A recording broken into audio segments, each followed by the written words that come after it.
Hello students. तो आज के इस वीडियो में जो हम बात करने वाले हैं वो बात करेंगे कॉम्पटन इफेक्ट या कॉम्पटन स्कैटरिंग के बारे में। तो इस सीरीज में पिछले कुछ वीडियोस में हमने स्टार्ट किया है क्वांटम मैकेनिक्स, जिसमें हमने ये इस सीरीज का चौथा वीडियो है। सबसे पहले हमने बात की थी why we need quantum mechanics, then we discuss what is black body radiation and then we discuss what is photo electric effect.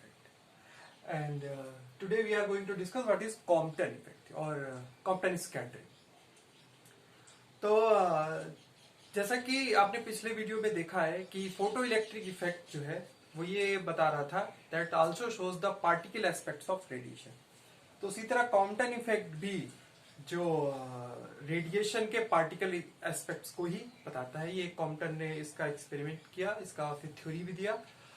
Experiment उसके बाद हुआ, पहले इनका थ्योरी आया जो कि फिर बाद में ये एक्सपेरिमेंटल वेरिफिकेशन भी इसका हो गया था। तो ये डेरिवेशन है, थोड़ा सा लॉन्ग डेरिवेशन है, बहुत लॉन्ग नहीं है। मैं इसको कोशिश करूंगा शॉर्ट करने की। तो मैं चाहूंगा कि इसको आप मेरे साथ सॉल्व करें। तो चलिए शुरू करते हैं ये कॉम्पटन इफेक्ट का अपना आज का ये लेक्चर। तो कॉम्पटन इफेक्ट को समझने से पहले इसके कुछ बेसिक पॉइंट है जिनको आपका जानना जरूरी है।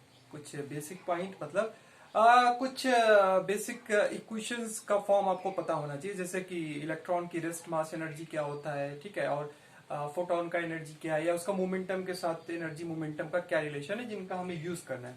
तो वो कुछ पॉइंट है जिनको मैं अभी यहाँ पे लिख रहा हूँ। तो वो आपको पता होने चाहिए। अगर पता है तो बहुत अच्छी बात है, नहीं पता है तो आप इनको आप जरूर लिख लीजिए। तो इसमें सबसे पहला पॉइंट है कि the rest mass of a particle, और इलेक्ट्रॉन यहां पे लेंगे वैसे हम। तो रेस्ट मास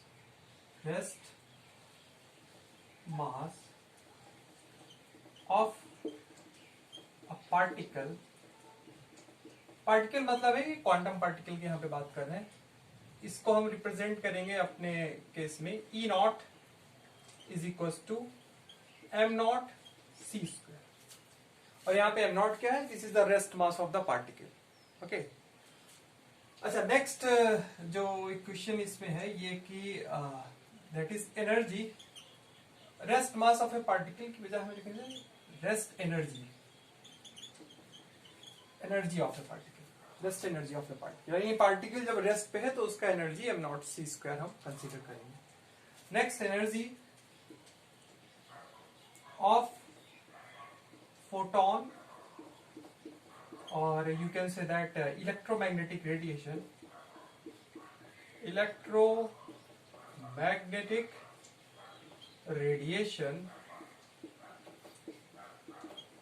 ये इसको हम लेंगे E, that is equal to E is equals to hc over lambda। Okay, और इसको फ्रीक्वेंसी के टर्म्स में भी हम लिख सकते हैं, that is equal to h new. और इसको मोमेंटम के टर्म्स में हम डिफाइन करते हैं is equals to PC. Okay, तो ये फॉर्मूला का हमें जरूरत पड़ने वाला है अपने डेरिवेशन में, और इस फॉर्मूले का भी हमको जरूरत पड़ने वाला है E naught is equals to M naught C square. इसके अलावा रेस्ट मास की बजाय जो एनर्जी है, रिलेटिविस्टिक एनर्जी ऑफ इलेक्ट्रॉन या पार्टिकल बोले, क्वांटम पार्टिकल जो कि थोड़ा सा मोशन में, रेस्ट की बजाय अब कोई पार्टिकल मोशन में आ गया तो उस केस में एनर्जी क्या होगी? सो जो रिलेटिविस्टिक एनर्जी हम लेते हैं, रिलेटिविस्टिक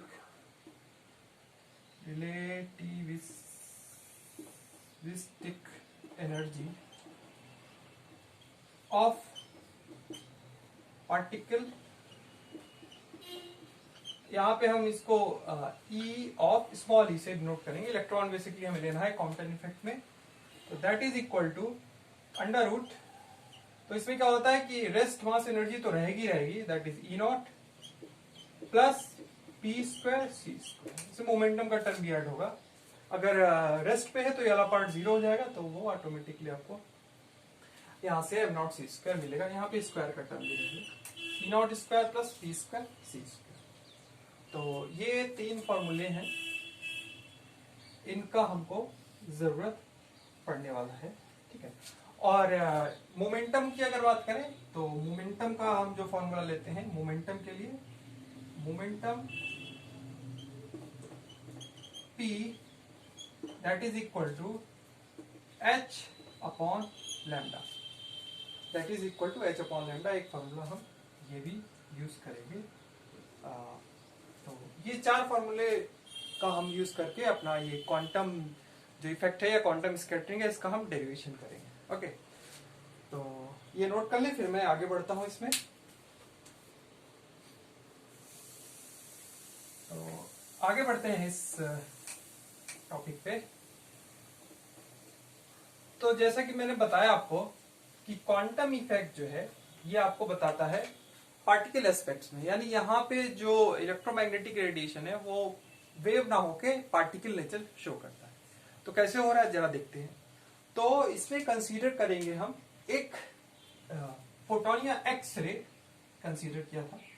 तो एक एक्स रे आपका आ रहा है, ठीक है, ये एक एक्स रे, ओके, और ये जाके हिट करेगा इलेक्ट्रॉन पे, ये this is our electron, this is our electron, okay, और ये है हमारा एक्स रे। और एक्स रे के बाद इसका जो मान लीजिए इनिशियल एनर्जी ई आई है, ओके, इसका मोमेंटम, इनिशियल मोमेंटम कंसीडर कर रहे हैं पी आई, और इसकी जो हम वेवलेंथ कंसीडर कर रहे हैं दैट इज लैम्डा आई। ये कुछ हमने टर्म डिफाइन किए कि भाई जो एक्सरे हमारा जो फोटोन जा रहा है ये इसका energy E I, momentum P I, wavelength lambda I, ठीक है। और ये एक्सरे जाके हिट करेगा इस इलेक्ट्रॉन पे। अब इलेक्ट्रॉन है रेस्ट पे, तो इसका जो रेस्ट मास हम डिफाइन कर देते हैं। इसका रेस्ट एनर्जी ई नॉट है और मास भी फिर एम नॉट है, ठीक है। और तो इसमें कुछ नहीं है, बस केवल इसका एनर्जी ई नॉट है और एम नॉट भी डिफाइन कर लेते हैं, ये मास। ये रेस्ट पे दोनों टर्म्स हमने डिफाइन किए। अब ये जाके इसको हिट करेगा, तो देखो होना ये चाहिए कि वैसे अगर ये वेव नेचर है तो इस पे इफेक्ट नहीं पड़ना चाहिए, पर ये एज ए पार्टिकल आके इसको हिट करेगा बिलियर्ड्स बॉल की तरह, कि आप बॉल जा रही है, दूसरी बॉल को हिट कर रही है और दोनों अलग अलग डायरेक्शन में मूव कर जाएंगे। यानी ये जो इलेक्ट्रॉन है ये चला गया आपका इस डायरेक्शन में, दिस इज अवर इलेक्ट्रॉन, ये स्कैटर कर गया, ओके, और आपका जो फोटोन है वो इस डायरेक्शन में चला गया, ठीक। तो फोटोन का जरा मैं इस तरीके से बनाता हूं ताकि आपको ज्यादा पता चले कि इसकी जो वेवलेंथ है वो वेरी कर गई, okay, this is our photon. तो पहले जो वेवलेंथ थी और बाद में वेवलेंथ थी, दोनों में देख सकते हैं, मैंने डायग्राम से भी शो किया है कि इनमें दोनों में फर्क है। यही फर्क हमें निकालना है बेसिकली इसके डेरिवेशन। और अगर मैं एक्सिस पे मीन पे एक लाइन खींच दूं तो ये कुछ एंगल बना रहा है, this is angle phi and this is angle theta. कुछ बुक्स में ये चेंज होते हैं, फाई और थीटा इंटरचेंज होते हैं, ओके। तो ये तो हो गया हमारा डायग्राम।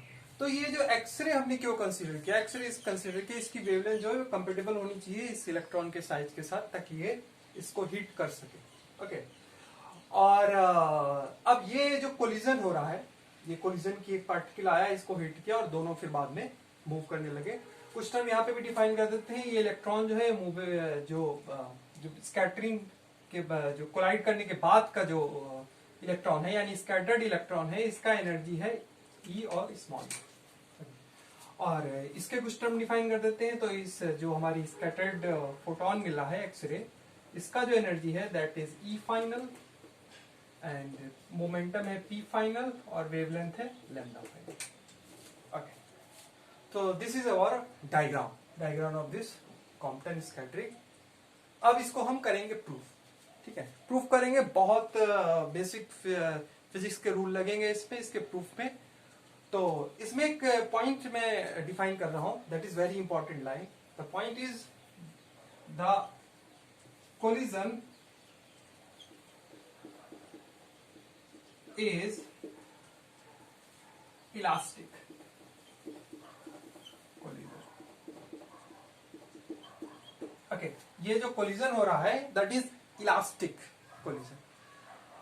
इलास्टिक और इनइलास्टिक में क्या है कि देखो फर्क इतना है कि इलास्टिक कोलिजन में हम दोनों रूल लगा सकते हैं, कंजर्वेशन ऑफ एनर्जी और conservation of momentum. Inelastic collision में हम फिर conservation of momentum he follow करेगा, एनर्जी नहीं फॉलो करेगा।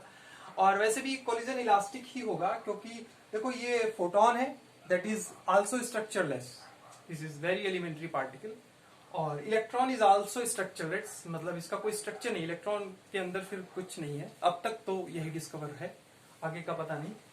तो दोनों ही एलिमेंट्री, मोस्ट एलिमेंट्री पार्टिकल्स हैं। इसकी जगह प्रोटॉन होता तो हो सकता है कि हाँ उसमें कुछ मास डिफेक्ट है, पर यहाँ पे ऐसा कुछ नहीं है, दोनों एलिमेंट्री पार्टिकल्स हैं, fundamental elementary particles.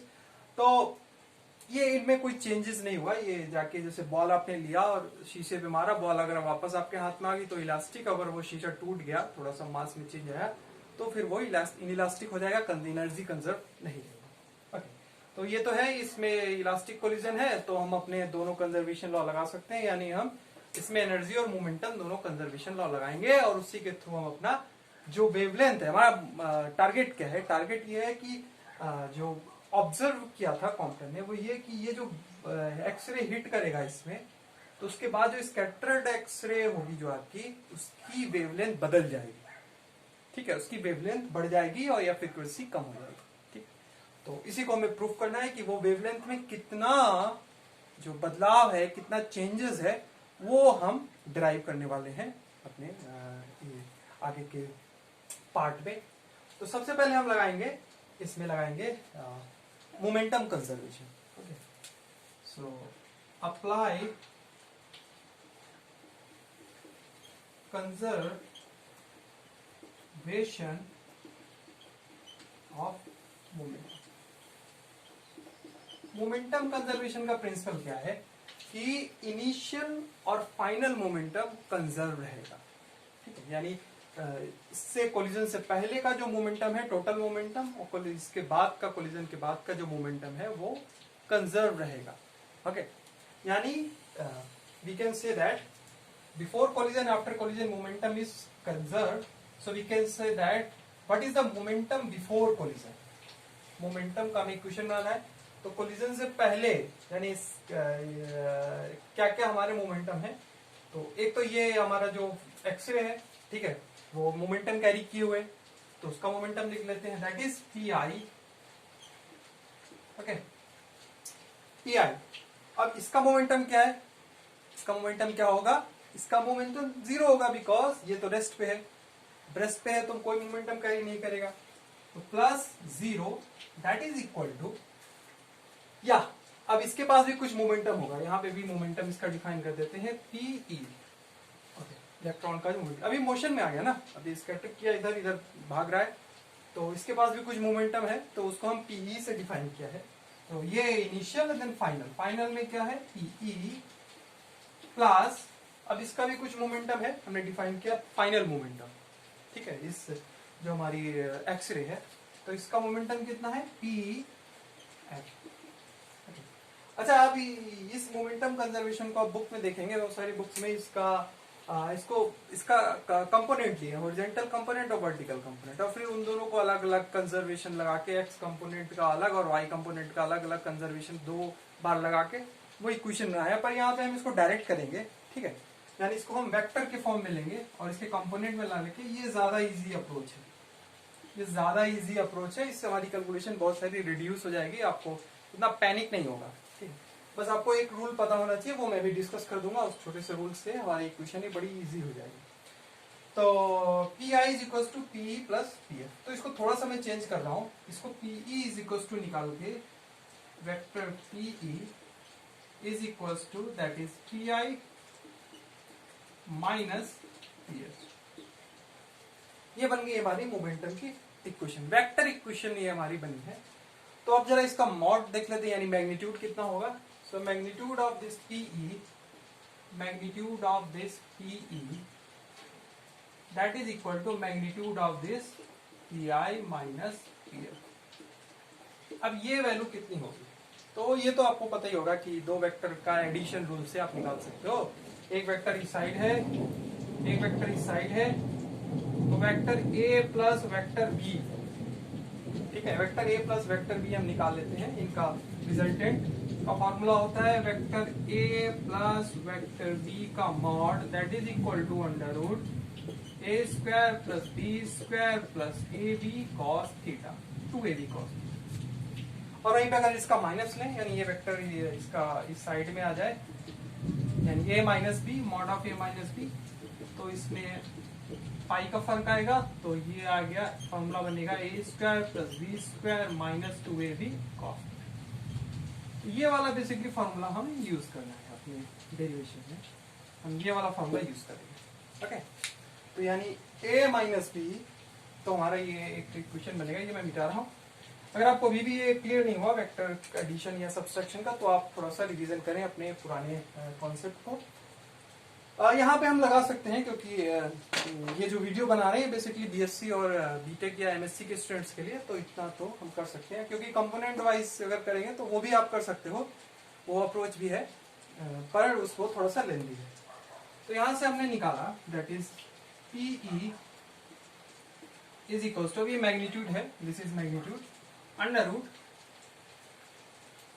P I square plus P F square minus 2pi pf, that is cos theta.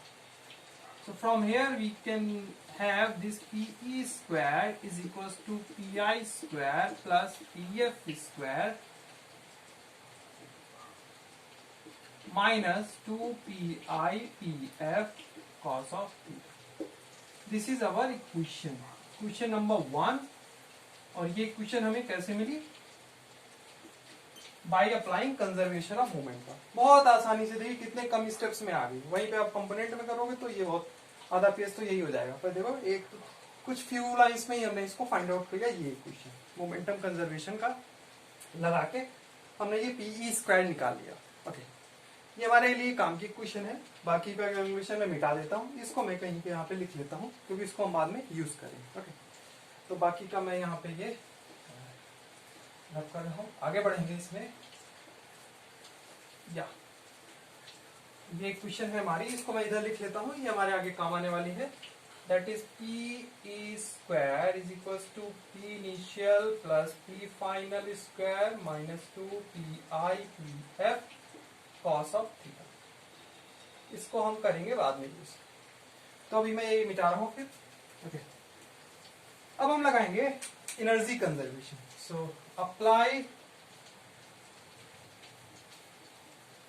Conservation of energy. चलिए इसको जरा देखते हैं एनर्जी कंजर्वेशन के बारे में। तो एनर्जी कंजर्वेशन भी यही बताता है, initial energy is equal to final energy. तो इनिशियल एनर्जी हम निकालेंगे सबसे पहले, इसका इक्वेशन बनाएंगे, इनिशियल एनर्जी ऑफ फोटोन, चलो ई आई, ठीक है, plus initial energy of this electron. Electron की इनिशियल एनर्जी रेस्ट पे है, पर इसकी रेस्ट एनर्जी होगी, plus E naught, that is equal to, अब इलेक्ट्रॉन की एनर्जी, ठीक है, अब इसके अंदर मोशन है तो इसकी रेस्ट के साथ साथ इसकी जो मोमेंटम वाला टर्म है वो भी आएगा, तो that is E of small E plus final energy of this X-ray photon, तो दैट इज ई ऑफ। ये इक्वेशन बन गई, बस इतना ही है, इसी को सॉल्व कर लेंगे, हमारा रिजल्टेंट बन जाएगा। तो बस इसको हमें थोड़ा सा केयरफुली, इसकी अलजेब्रा है वो जरा हम करेंगे। तो सबसे पहले इनिशियल एनर्जी कितना है, तो that is equal to P I into C, ठीक है, plus E not.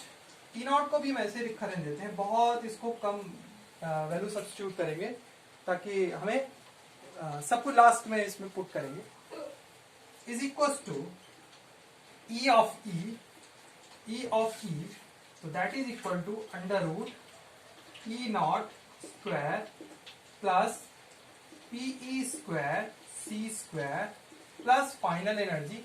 Final energy जो इसका है, जो हमारा स्कैटर्ड फोटोन है, इसका एनर्जी कितना है, पी फाइनल इंटू सी, ठीक है। मेरे साथ कैलकुलेशन कीजिएगा तो आपको क्लियर हो जाएगा। अच्छा, अब अलजेब्रा है, सारी कुछ वैल्यूज हमने पुट की, सारी तो नहीं की है, कुछ पुट की, बाद में पुट करेंगे बाकी। तो इसको हम लेफ्ट हैंड साइड में लेके आएंगे, इस पी एफ सी को इधर लेके आते हैं। चलिए लेके आते हैं, तो ये हो गया P I C minus P F C plus E naught is equal to under root E naught square plus P E square C square, ठीक है। अच्छा, अच्छा अब इसमें आगे बढ़ते हैं। अब इसमें से हम क्या करेंगे, सी को कॉमन ले लेंगे। ओके, तो सी को ले लिया कॉमन, तो ये बन गया P I minus P F plus E naught is equal to under root E naught square plus P E square C square. ठीक है, अब हम क्या करने वाले हैं, स्क्वायर रूट को हटाएंगे और इधर स्क्वायर लगाएंगे। चलिए अगला स्टेप मैं यहीं पे कर दे रहा हूँ। स्क्वायर रूट को हटाया और इधर स्क्वायर लगाया। ठीक है, और इसके बाद इस स्क्वायर को हम करेंगे ओपन। चलिए करते हैं। तो यहां से हमको मिलेगा C square P I minus P F the whole square plus E naught square plus 2c pi minus pf of e naught. This is equal to e naught square plus pe square c square. ध्यान से देखेंगे यहाँ पे कितने term बने, तो this square plus this square plus 2ab, ये तो फॉर्मूला है प्लस बी का होल स्क्वायर। फर्स्ट टर्म का स्क्वायर प्लस सेकेंड टर्म का square plus 2 into first term into second term. तो ध्यान से देखें यहाँ पे, तो ये ई नॉट स्क्वायर और ई नॉट स्क्वायर यहाँ से कट गया। ठीक है, एक टर्म गया, तो थोड़ी सी इक्वेशन हमारी और रिड्यूस हो गई। चलिए आगे बढ़ेंगे, ध्यान से कैलकुलेशन करेंगे, मेरे साथ करेंगे तो बहुत अच्छा रहेगा। आगे बढ़ते हैं। C square P I minus P F the whole square plus 2c pi minus pf of e naught, this is equal to pe square c square। Okay, तो इसको भी ओपन कर लेते हैं, इस वाले स्क्वायर को भी। तो ये देगा सी स्क्वायर ब्रैकेट में p initial square plus p final square minus 2 pi pf plus 2c e naught pi minus pf is equal to p square c square. Okay, चलिए अब क्या करें, अब इस c स्क्वायर को हटा देते हैं। c स्क्वायर को यहां से हटाएंगे, यहां से भी हटेगा, और यहाँ पे एक ही c है तो एक c हटेगा, तो यहाँ पे एक c डिनोमिनेटर में आ जाएगा। ठीक है, दोनों साइड c स्क्वायर कॉमन लेके हटा दिया। चलो अब थोड़ा सा और एक बार इसको और लिखते हैं, फिर वैल्यू सब्स्टिट्यूट करेंगे। तो ये बन गया P I square plus P final square minus 2 P I P F that is equal to, या एक टर्म और है, plus 2 E naught by C P initial minus P final equal to P E square.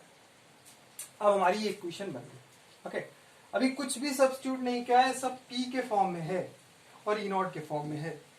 अच्छा, अब ये PE square हमारे पास पहले से रखा हुआ है, ये जो हमने पहले कैलकुलेट किया था मोमेंटम कंजर्वेशन से, वो हम लगाएंगे इसमें अब एनर्जी कन्वर्जन। तो इसको यहाँ सब्स्टिट्यूट करेंगे, थोड़ी जगह बना लेते हैं, मैं इधर मिटा रहा हूँ। और तो आगे बढ़ाते हैं अपनी कैलकुलेशन को, जरा वैल्यू सब्स्टिट्यूट करेंगे। इस पीई स्क्वायर की इधर रख देते हैं। ओके, तो इधर भी मैं मिटा ही लेता हूँ, या काफी जगह होगी हमारे पास।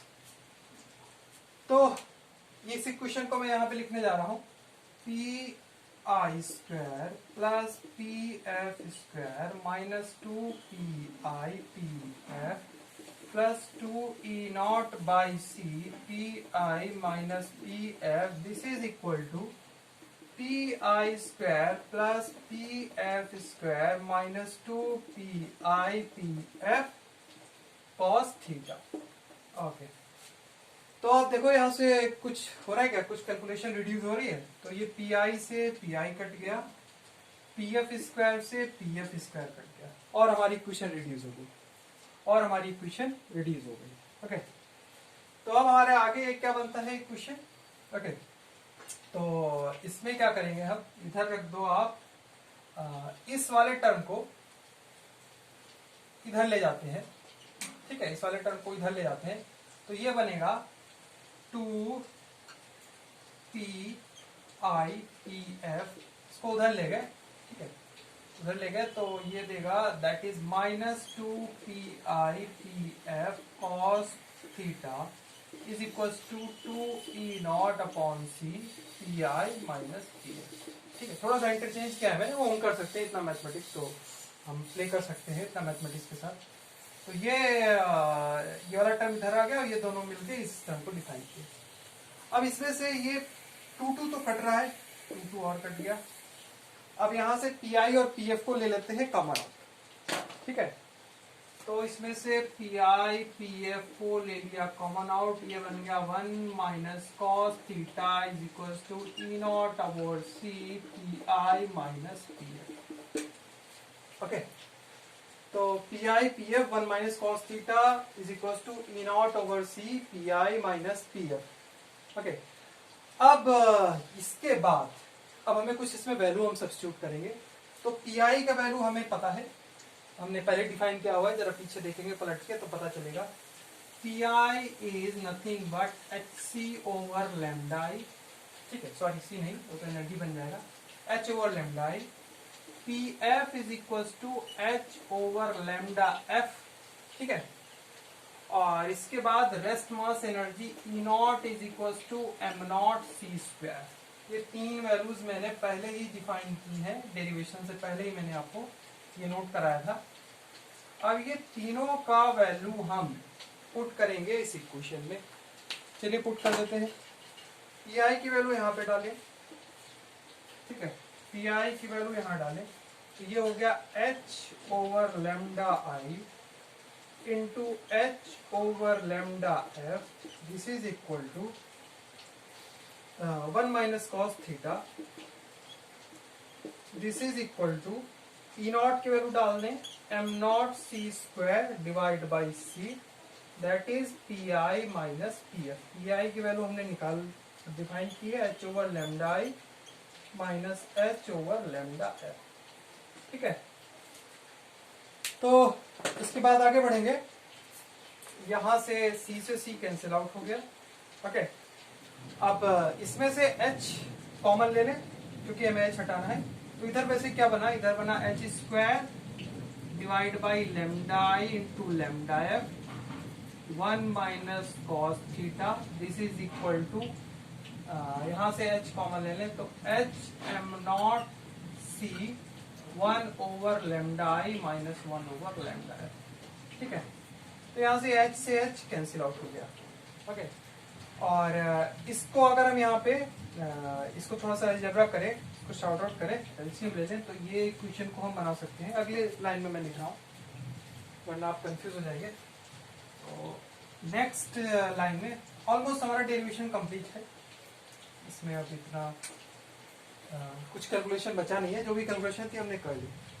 तो ये हमको देगा H over lambda I lambda F 1 minus cos theta, that is equal to M naught C lambda final minus lambda initial divide by lambda initial lambda final. ये दोनों भी कैंसिल आउट हो गए।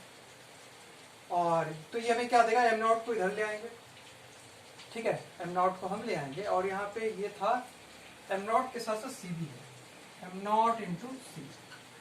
तो ये जो दिया ये हमें मिला lambda final minus lambda initial, that is equal to H upon M naught C 1 minus cos theta. यही हमें डिराइव करना था, यानी shift in wavelength, change in wavelength is equal to H upon M naught C 1 minus cos theta. means delta lambda, that is change in या shift in wavelength, is h upon m naught c 1 minus cos theta. What is the theta? What is theta here? Theta ये वाला term है, this we call scattering angle, that we call scattering angle theta. तो बड़ा interesting result है। Interesting result क्यों है? क्योंकि ये जो वेवलेंथ में चेंज हो रहा है, जो वेवलेंथ में शिफ्ट हो रहा है, यानी चेंज इन वेवलेंथ, ये किस पे डिपेंड कर रहा है? ये सिर्फ और सिर्फ स्कैटरिंग एंगल पे डिपेंड कर रहा है। क्योंकि यहाँ पे h क्या है? h is a plank constant, जो कि कांस्टेंट है। m नॉट क्या है? रेस्ट मास ऑफ इलेक्ट्रॉन यहाँ पे लिया है, जो भी कांस्टेंट है, और c की वैल्यू ये भी कांस्टेंट ही है। ठीक है, तो वेरी क्या कर सकता है? सिर्फ theta. That's the interesting result, that the shift the shift in wavelength is only depend on scattering angle जो कि है थीटा। तो this is the final result कि भाई जो शिफ्ट इन वेवलेंथ है वो delta lambda is equal to H upon M naught C 1 minus cos. तो बड़ा ही इंपॉर्टेंट रिजल्ट है ना। कॉम्पिटिटिव एग्जाम में भी इस पे प्रॉब्लम आता है जो जैम वगैरह के लिए देते हैं। बाकी इंजीनियरिंग फिजिक्स के पॉइंट ऑफ व्यू से ये बहुत इंपॉर्टेंट क्वेश्चन है और बीएससी फिजिक्स में भी क्वांटम जो स्कैटरिंग का जो डेरिवेशन है वो फुल मार्क्स यानी 10 मार्क्स में आता है। ओके, तो ये तो हो गया इसका डेरिवेशन पार्ट। अब जरा इस पर डिस्कशन करते हैं कि एंगल पे थीटा के एंगल पे इसकी डिपेंडेंसी है, तो थीटा के वेरिएशन के साथ जो हमारी वेवलेंथ है वो कैसे वेरी करेगी। तो चलिए आगे बढ़ते हैं। मेरे ख्याल से ये डेरिवेशन यहाँ पे कंप्लीट हो गया है। तो अब हम जरा डिस्कस करते हैं इसका रिजल्ट। कुछ इसके रिजल्ट डिस्कस करेंगे। तो इसमें पहला पॉइंट है, पहला पॉइंट, ठीक है, तो लिख ले डिस्कशन। तो इसमें पहला पॉइंट है ये कि देखो थीटा जो है ये स्कैटरिंग एंगल की वैल्यू जो है ये आपकी हो 0 डिग्री, यानी कोई स्कैटरिंग ना हो रही, सीधे सीधे गई और इसे फ्लैश कोलिजन के बाद सीधा थीटा इज 0, मतलब ये वाला एंगल है वो 0 है। तो इस केस में देखिए हमारा रिजल्ट क्या देगा। So shift in wavelength that is delta lambda is equal to H upon M naught C 1 minus cos of 0। Cos of 0 की वैल्यू 1, तो that is equal to H upon M naught C 1 minus 1 that is 0।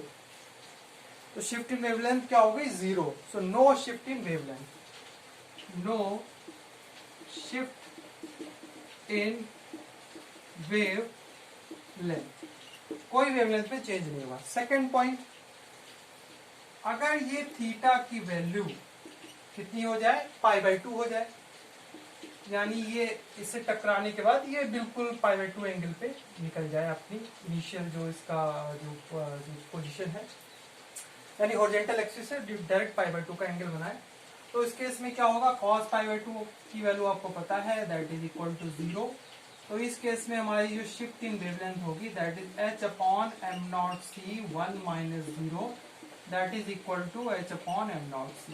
ठीक है, तो इसकी value आप calculate कर सकते हो। H upon M naught C की value that is 6.623 into 10 raise the power minus 34 divide by 9.1 into 10 raise the power minus 31 into 3 into 10 raise the power. तो ये वैल्यू कुछ आएगी आपकी 0.0234 एंगस्ट्रॉम। ओके, तो ये इंपॉर्टेंट है, π/2 पे हमको इतना शिफ्ट मिलेगा, यानी जो इनिशियल वेवलेंथ था फाइनल वेवलेंथ के बीच इतना फर्क आ गया। थर्ड इसका जो इंपॉर्टेंट रिजल्ट है वो कि थीटा इज इक्वल टू अगर पाई हो जाए, यानी ये जाके टकराए और सीधा पाई एंगल पे वापस आ जाए, ठीक है, it's kind of rebound situation. तो इस केस में शिफ्ट इन वेवलेंथ जो होगी that is H upon M naught C 1 minus cos pi. ठीक है, तो cos पाई की वैल्यू क्या होती है, cos पाई की वैल्यू होती है -1, तो ये -1 और ये 1 हो जाएगा प्लस 2, तो that is 2h upon M naught C, तो that will give you 0.0468 angstrom. Okay, तो ठीक है ना, 468 एंगस्ट्रॉम। तो ये था इंपॉर्टेंट रिजल्ट। यहाँ पे जो शिफ्ट मिल रही है थर्ड पॉइंट पे, जब थीटा की वैल्यू पाई है, यहाँ पे हमको मिल रहा है मैक्सिमम शिफ्ट। मैक्सिमम शिफ्ट कहाँ पे मिल रही है, जब थीटा की वैल्यू पाई है तब हमको मैक्सिमम शिफ्ट मिलेगा। और ये वाला रिजल्ट इंपॉर्टेंट है, इस पे काफी प्रॉब्लम पूछा जाता है, काफी क्वेश्चन आता है। और this is our no shift, no shift, ये मैक्सिमम शिफ्ट, और this is your in between. तो ये था कंप्लीट डेरिवेशन कॉम्पटन इफेक्ट और कॉम्पटन स्कैटरिंग पे। आई होप ये वीडियो और ये डेरिवेशन आपके लिए हेल्पफुल रहा होगा। तो इसमें से रिलेटेड कोई क्वेरी हो तो कमेंट बॉक्स में जरूर बताएं, डिस्कस करें।